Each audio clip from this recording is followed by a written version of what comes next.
Hi, part 2 in the series. This time we're going to talk about Dodge.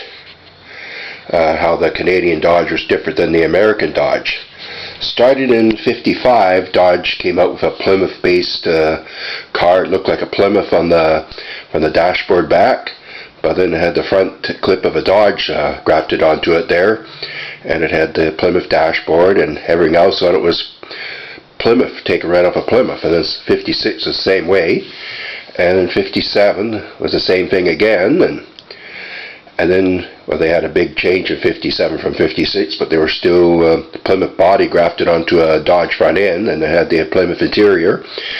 And then by '58 they same again, and '59 they had another little bit of a change there, and then 1960 when they restyled again. I don't think Dodge had much of a difference between the American cars and the Canadian cars. They were pretty much the same both sides across the border. But '61 again is the Dodge Dart, and this is all we had up in Canada. We didn't have the big full-size Dodges at all. All we had was Phoenix, Pioneer, and Sonina.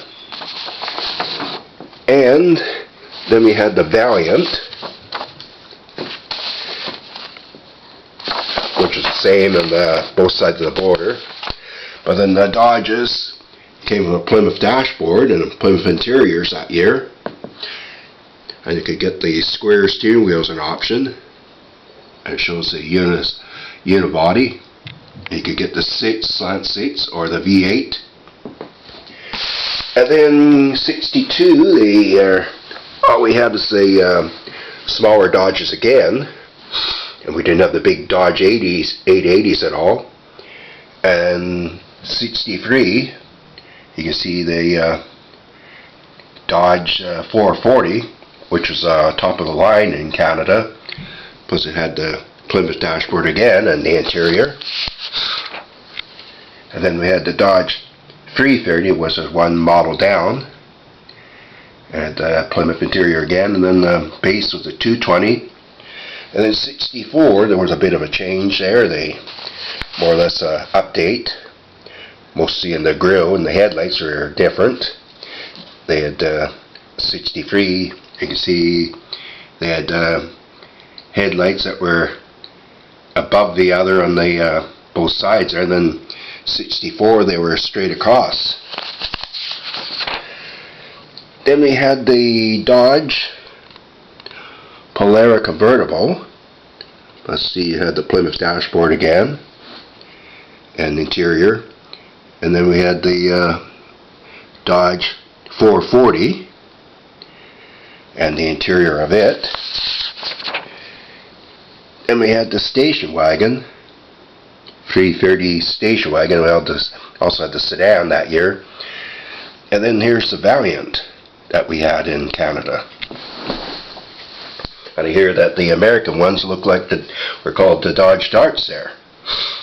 And then '65, they went to a major restyling again. And of course, they still use the Plymouth interior. And it shows the convertible, which had the bucket seats. Then we had the Dodge 330 and 220, and it shows the Plymouth interiors again, and it had the Plymouth dashboards on them. And then '66, they had a minor change again. They didn't have too big of a change, but at least they were enough to tell that was a '66 and a '65. So you can see that they had huge taillights in the back. This had the Plymouth Fury interior in it and the Plymouth dashboard. Your American ones had the two big round dials on it. And then it shows the top of the line Polaris 880s. And it shows the upholstery that they had in those days.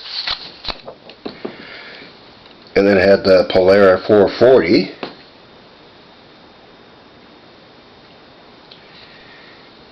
And the seats and door panels that were the same as Plymouth. And then just the Dodge Polara, which is a base model, and it showed a pretty plain Jane interior in it there from the bottom of the line Plymouth.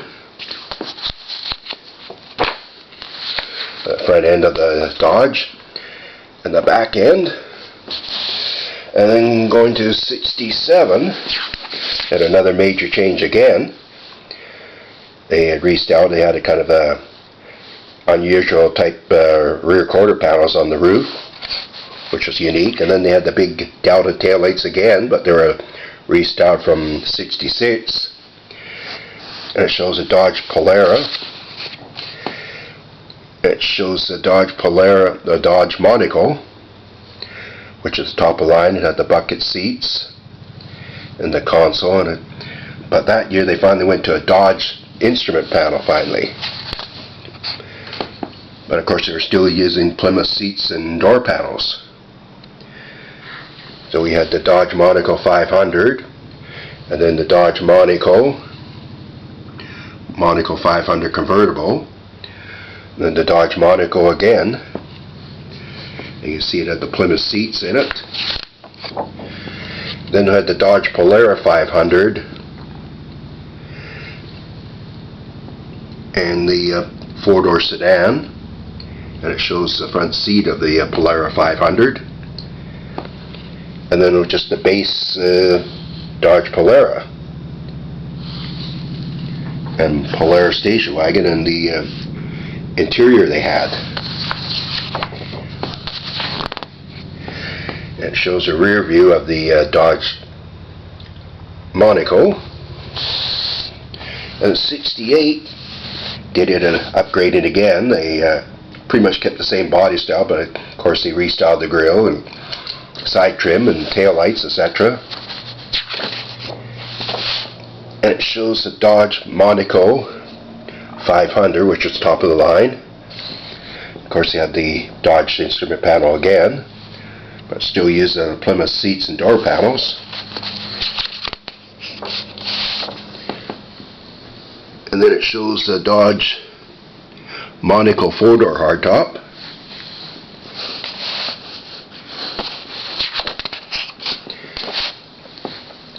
Monaco again, and the Monaco convertible.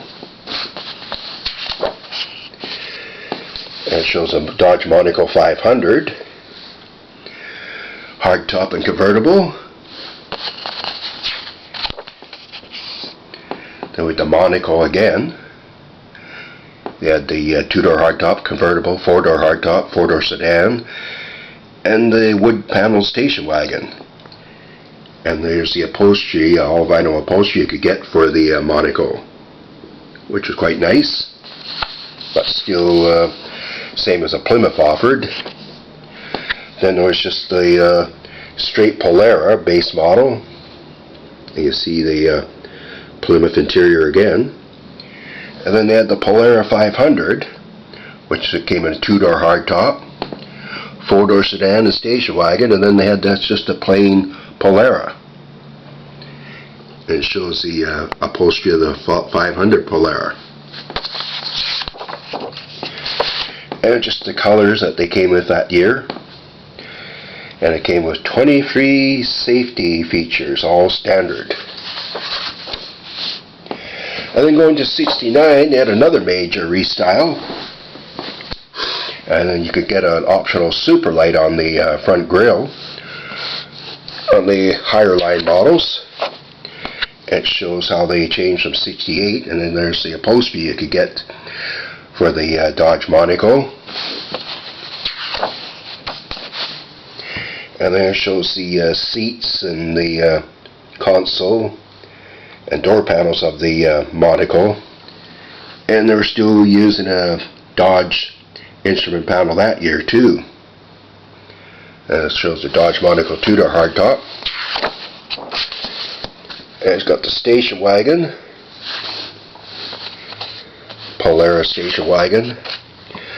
Then the Monaco 500, which was well, they came in a two-door hardtop and convertible. Then the Monaco Barome, which is a luxury Dodge that year.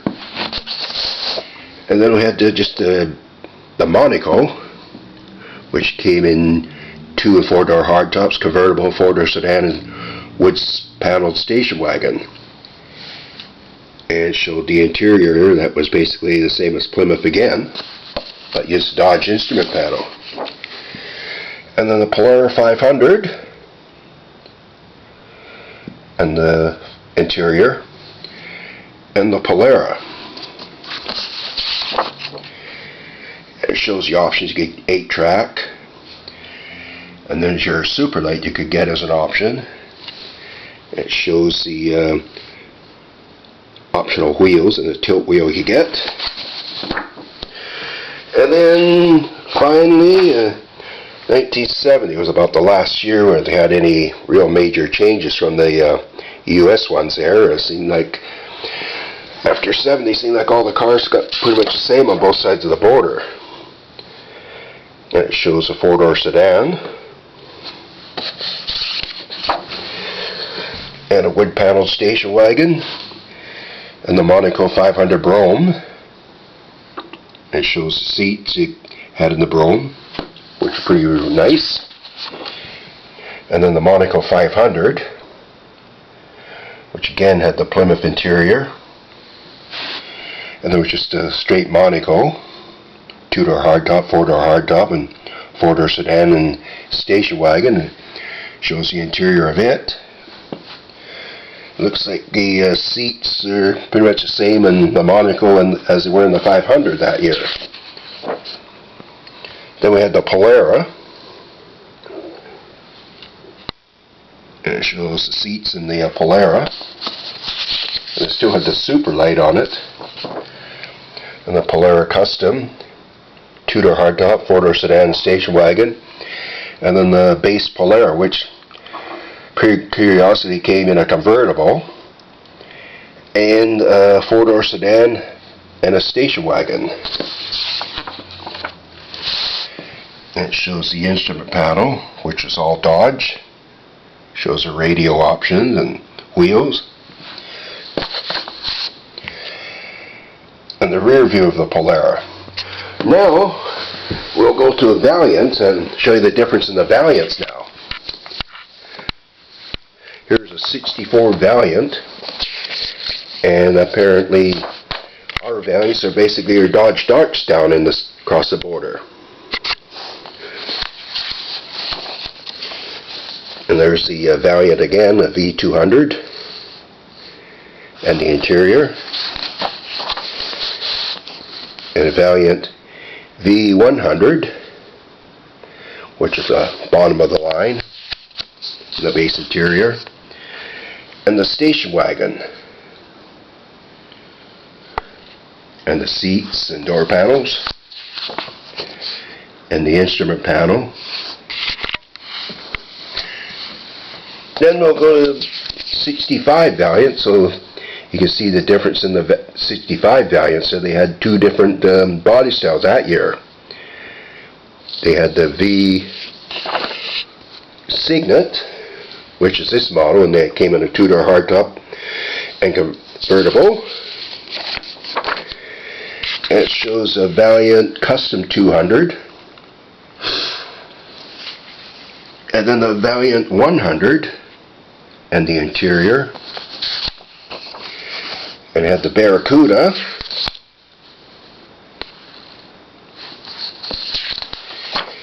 then went to the Valiant 100 series there, which is a smaller style. I guess it looked more like your Valiants. 2-door hardtop, the interior, and the 4-door sedan, just a straight 4-door sedan, and this is a custom 2-door hardtop, and the station wagon again. And at last was a 66 Valiant. It shows a convertible model. It shows the Signet interior, custom 200 interior, and a 200 interior.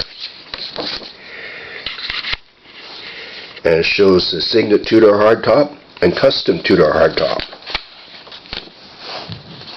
and the convertibles.